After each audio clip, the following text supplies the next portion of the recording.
Episode ৩-এর শুরুতে আমরা দেখি একটি জায়গায় আর্লি নামের একটি প্রোডাক্ট নিয়ে নিলাম চলছিল।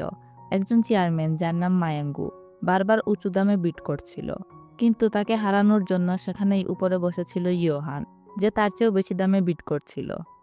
তারপর মায়াঙ্গু ঘামতে শুরু করে। পরে সে ওয়াশরুমে গিয়ে ইয়োহানের সঙ্গে কথা বলে। সে বলে, তুমি কি আর্লির বদলে অন্য কিছু নিতে পারো না? আমি মনে করি না আমি আর্লি নিতে পারবো, এর দাম খুব বেশি হয়ে গেছে। ইউহান ঠান্ডা মাথায় বলে, আমি জানি না, আমি শুধু এটাকেই চাই। তুমি যদি আমাকে না দাও তবে তোমার যে রিকোয়েস্টটা ছিল তোমার ছেলেকে নিয়ে, সেটা আমি পূরণ করতে পারবো না। এখন তুমি নিজেই ভেবে দেখো কি করবে। এরপর মায়াঙ্গু আবার আগের জায়গায় ফিরে যায় এবং বিট করা শুরু করে। ইয়োহানও উপরে বসেছিল আর তার সাথে সাথে বিট করছিল।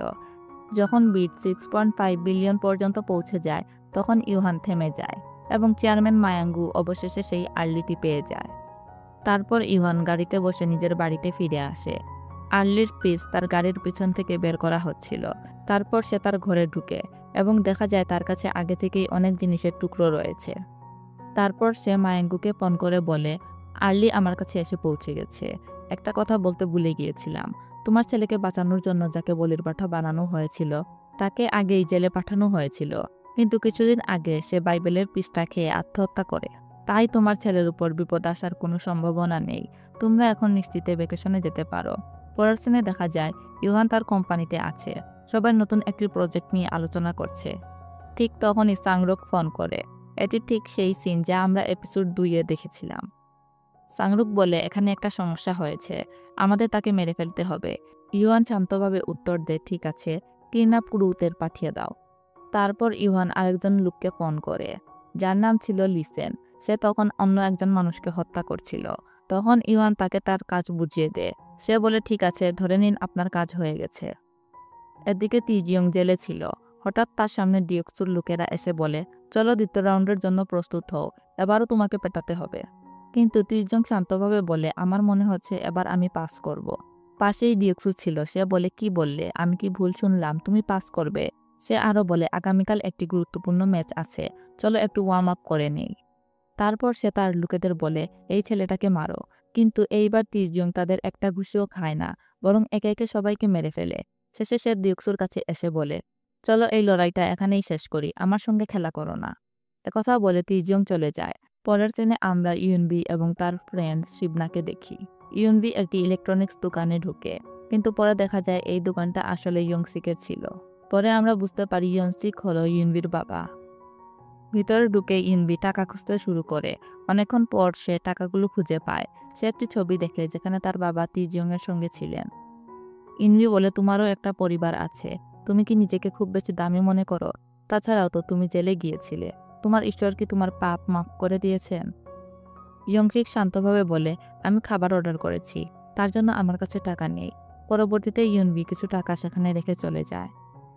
তারপর আমরা দেখি ইয়নশিক সেই টাকাগুলো সেখানে লুকিয়ে রাখছিল। ঠিক তখনই ফাদার আসে তাকে দেখতে। ফাদার তাকে দেখে বলে, তুমি কি করছো? দেখে মনে হচ্ছে কোনো অপরাধ করতে যাচ্ছ। ইয়ংশিক জবাব দেয়, এমন কোনো কিছুই না, আপনি এখানে কি করছেন? ফাদার বাইবেলটি দেখে বলে, তিজং এটা ফিরিয়ে দিয়েছে। ইয়ংশিক বলে, তার সাথে কি খারাপ কোনো কিছু হয়েছে? পরের সিনে আমরা দেখি ডিওক্সু খাবার খাচ্ছিল আর মনে মনে চিন্তা করছিল যে তিজং তাকে কি বলেছিল, যে আমার সাথে খেলা করো না। তারপর সে সেখান থেকে চলে যায়। পাশেই দুই বন্দী ছিল যারা তাকে দেখছিল আর গতকালের ঘটনা নিয়ে কথা বলছিল। তারা বলে তিজিয়ংকে তার সঙ্গীরা মারার জন্য এসেছিল, কিন্তু তিজং তাদের সাথে লড়াই করে। তারপর তারা বলে, যাই হোক, আমাদের জন্য এটা ভালো। আরেকজন বলে, এখন থেকে আমাদের তাকে ভয় পাওয়ার কোনো দরকার নেই। এই কথাগুলো ডিওক্সু শুনে ফেলে। সে ওই বন্দীদের কাছে আসে এবং তাদেরকে মারতে শুরু করে। ওই সময় আরেকজন বন্দী যার নাম গেংজে তার লোকজন নিয়ে সেখানে আসে। ডিওক্সু তার দিকে তাকিয়ে বলে, তোমার ভ্যাকেশন শেষ হয়ে গেছে। গেংজে তাকে টাচ করছিল, কিন্তু ডিওক্সু হঠাৎ তাকে চড় মারে। গেংজে এসে বলে, তুমি এখন তো অনেক বেশি দুর্বল হয়ে গেছো। ঠিক তখনই সিকিউরিটি গার্ড আসে। সে প্রথমে সেই বন্দীকে দেখে যাকে ডিক্সু মেরেছিল। তারপর ডিওক্সুকে বলে, ওয়ার্ডেন তোমাকে ডাকছে, চলো। তারপর ডিওক্সুকে নিয়ে তারা ওয়ার্ডেনের অফিসে পৌঁছায়। ওয়ার্ডেন প্রথমে তাকে ধমক দেয়, তুমি তাকে কেন মারলে? তারপর সে বলে, আমি জানতে পেরেছি গতকাল তোমার টিম আর তিজং এর মধ্যে মারামারি হয়েছে। ডিওক্সু বলে, এই খবরও কি আপনার কাছে পৌঁছে গেছে? ওয়ার্ডেন শান্তভাবে বলে, আমি ওয়ার্ডেন, কেন আমার কাছে কোনো খবর পৌঁছাবে না? তারপর ওয়ার্ডেন বলে খুব তাড়াতাড়ি একটা বিশেষ টিম আসবে যারা তিজংয়ের জন্য আসছে, তারা তাকে শেষ করে দেবে, তাই আমি চাই তুমি তিজং থেকে দূরে থাকো। ওয়ার্ডেন আরও বলে শীঘ্রই নতুন কিছু বন্দী এখানে আসবে, ওই 2জন বন্দীকে আমি তোমার সেলে সাইন করে দিয়েছি। পরের সিনে আমরা দেখি ইয়নসিক তিজংয়ের সঙ্গে দেখা করতে আসে। প্রথমে তারা একজন অন্যজনের খবর নেয়। তিজং বলে তুমি তো কাটিং করে নিয়েছো, তোমার সব কেমন চলছে? ইয়নসিক বলে সবকিছু ঠিকঠাকই চলছে। সে আরও বলে ফাদার তার কাছে এসেছিলেন। তিজিয়ং হেসে বলে তুমি কেন আমাকে দেখতে এসেছো সেটাই ভাবছিলাম। তারপর সে বলে আমি জানি তুমি কি ভাবছো, কিন্তু আমি এখন কিছু ভিন্ন করতে চাই। ইয়ংসিক বলে আমি বুঝলাম না।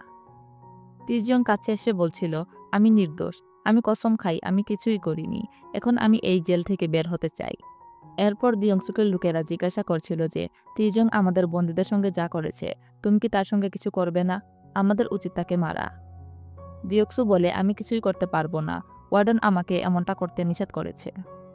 তারপর সে তার এক লোককে বলে আমি নিজে করতে পারবো না, কিন্তু তুমি এটা করতে পারো। ওই বন্দিকে তিজিয়ংয়ের সেলে শিফট হওয়ার জন্য বলা হয়। তারপর রাতে তিজিয়ংকে দেখানো হয় সে কিছু ডকুমেন্ট দেখছে। পরে দেখা যায় ডকুমেন্টের পিছনে একটি জেলের মানচিত্র ছিল যা ইয়ংশিক দিয়েছিল। তিজিয়ং বুঝতে পারে এই জেল থেকে পালাতে হলে মানচিত্র ফলো করতে হবে। তিজিয়ং পরিকল্পনা করে আর সেই অনুযায়ী কাজ করা শুরু করে। কিভাবে সে সেল বি থেকে সেল এ যে সেখান থেকে বেরিয়ে আসবে, সাথে সাথে তার যে ডিউটিগুলি ছিল সেগুলো সে ফলো করছিল, মানে সে একজন ক্লিনার হিসাবে কাজ করছিল। রাতে তিজিয়ং ঘুমিয়ে পড়ে। তখন এক নতুন বন্দী তার রুমে আসে। সে বলে সকালে ইন্ট্রো হবে, তাই আরাম করে ঘুমাও। তিজিয়ং বলে ঠিক আছে। উভয়ই ঘুমিয়ে পড়ে, কিন্তু লোকটি হঠাৎ উঠে দাঁড়ায় এবং তিজিয়ংকে মারার চেষ্টা করে। ঠিক সময় তিজিয়ং উঠে পড়ে এবং তাকেও মার দেয়। পরে সে জিজ্ঞাসা করে তোমাকে কারা পাঠিয়েছে। লোকটি বলে এটা জেনে কি করবে, আমি তোমাকে মেরে ফেলবো। রাত জুড়ে তাদের মধ্যে লড়াই চলতে থাকে। সকালে সব বন্দি সেল থেকে বেরিয়ে আসে। ডিয়ক্সু দেখছিল কে আগে সেল থেকে বের হয়ে আসবে। প্রথমে তিজিয়ং আসে, তারপর ওই বন্দিটা আসে।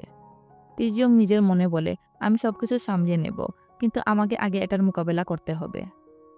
মানে সে ডিয়ক্সুর কিছু একটা করার কথা ভাবছিল। পরের সিনে দেখা যায় ডিয়ক্সু খাবার খাচ্ছে। তখন তিজিয়ং তার কাছে আসে। ডিয়ক্সুর লোকেরা উঠে দাঁড়ায়। ডিয়ক্সু বলে আমি ঠিক আছি, সবাই বসো। তিজিয়ং খাবার খেয়ে বলছে আমি বলেছিলাম আমার সঙ্গে খেলবাড়ি করো না, আমার কাছে এখন মাফ চাও। ডিয়ক্সু এসে বলে কি বললে, আমি কেন তোমাকে সরি বলবো, তোমার কি মাথা খারাপ হয়ে গেছে? তিজিয়ং তখন বলে আমি জানি তোমার ছোট বোনের সাথে কি ঘটেছিল। সবাই ভাবতে থাকে সেটা অন্য কেউ করেছে, কিন্তু আমি জানি তুমি নিজেই ওর সাথে সেটা করেছিলে। ডিয়ক্সু রেগে যায় এবং তিজিয়ংকে মারতে শুরু করে। ঠিক তখনই সিকিউরিটি গার্ড চলে আসে। তারা ডিয়ক্সুকে ধরে ফেলে। চুলওয়ান তিজিয়ংকে বলে তুমি কি ঠিক আছো? আমরা বুঝতে পারি তিজিয়ং এইসব কিছু ইচ্ছা করে করছিল, যাতে ডিয়ক্সুকে আলাদা সেলে রাখা হয়, এবং ঠিক তেমনটাই হয়। সেখানে গ্যাংজেও ছিল যে এইসব কিছু দেখছিল আর তার লোকেদের বলছিল এদের দেখে অনেকটাই মজা লাগছে। পরের সিনে আমরা দেখি তিজিয়ং তার নার্সারির কাজে ব্যস্ত ছিল।